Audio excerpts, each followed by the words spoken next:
विलम्ब हुआ, पार्लियामेंट भी चल रही है, मतलब मेरा हाउस चल रहा है, वो हाउस नहीं चल रहा है। जो सीधे तौर पे चुना हुआ हाउस है वो नहीं चल रहा है, जो अप्रत्यक्ष चुना हुआ है वो चल रहा है। बहरहाल दो तीन बातें, अब बाकी तो हम लोग कई और माध्यमों से बात करते ही हैं। जैसे यूजीसी को लेकर के, रेगुलेशन को लेके एक अखबार ने मुझसे कहा कि आप लिखिए, तो मैंने लिखा।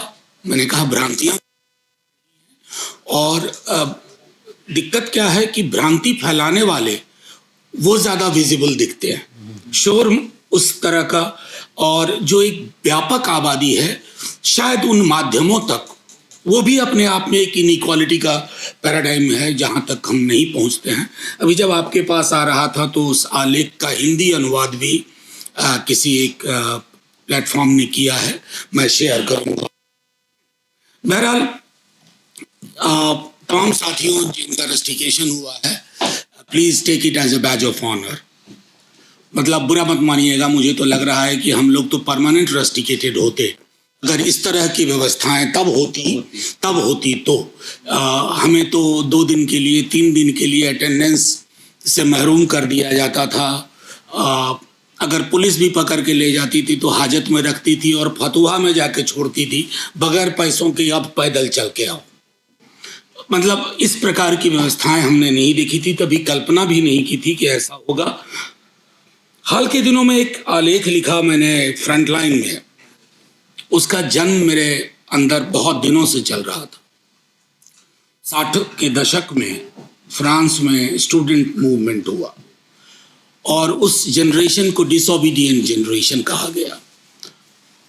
मैंने अपने अध्ययन से देखा, अपने आसपास देखा कि हमारे यहाँ बड़ा जोर होता है इस बात का कि हम में से सबको कितना खूबसूरत तरीके से ओबीडिएंट बना दिया जाए।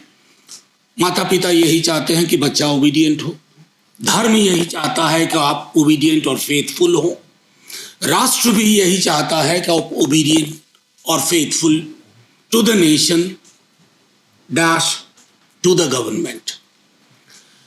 दुनिया के जिन मुल्कों में ये ओबीडियंस नाम की बीमारी जरूरत से ज्यादा हो गई, वो मुल्क खत्म हो गए। तो a fair amount of obedience is needed, but unfair amount of obedience has to be discarded. ये मैं अपने तजुर्बे से भी कह रहा हूँ। दूसरी चीज मैं कहूँ कि ये लड़ाई चार स्टूडेंट के रस्टिकेशन से नहीं है। इस रस्टिकेशन के पीछे की पृष्ठभूमि मैं सुन रहा था, आपने बहुत बेहतर तरीके से बताया। इसके पीछे पृष्ठभूमि है सरकार और सरकार को चलाने वाले संघ के लोग। उनको आशंका है कि जिस आंदोलन को हमने हल्के में न्यायपालिका के माध्यम से अभी दबाने की कोशिश की है वो दबेगा नहीं।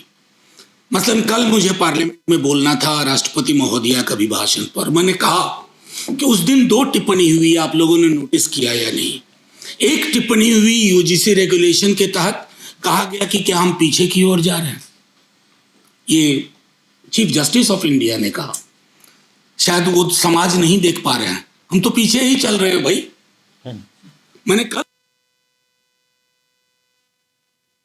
सीवर डेथ्स की 4 तस्वीरें लगी हुई हैं और मुझे खुद सरकार ने बताया है कि 98% एक ही जाति के लोग हैं। तो ये पीछे चलना नहीं हुआ, ये कौन सी आगे की यात्रा।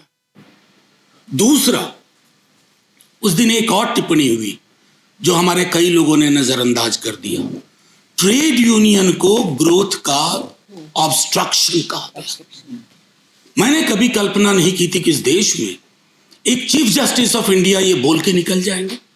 वो ये बोल के निकल जाएंगे कि समाज पीछे जा रहा है।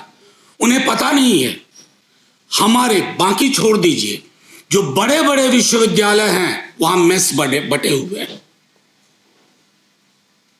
मैं आज की बात भी नहीं कर रहा हूं, बहुत पहले से ये चल रहा है। और अगर मेस नहीं बटा हुआ है तो टेबल बटा हुआ है। Sitting arrangements almost pre decided. कहती है कि हम तो आगे चलना चाहते हैं, तो हुजूर आगे चलने के पहले पीछे की गंदी रवायतों को डस्टबिन में डालना होता है, उसको स्वीकार करना होता है।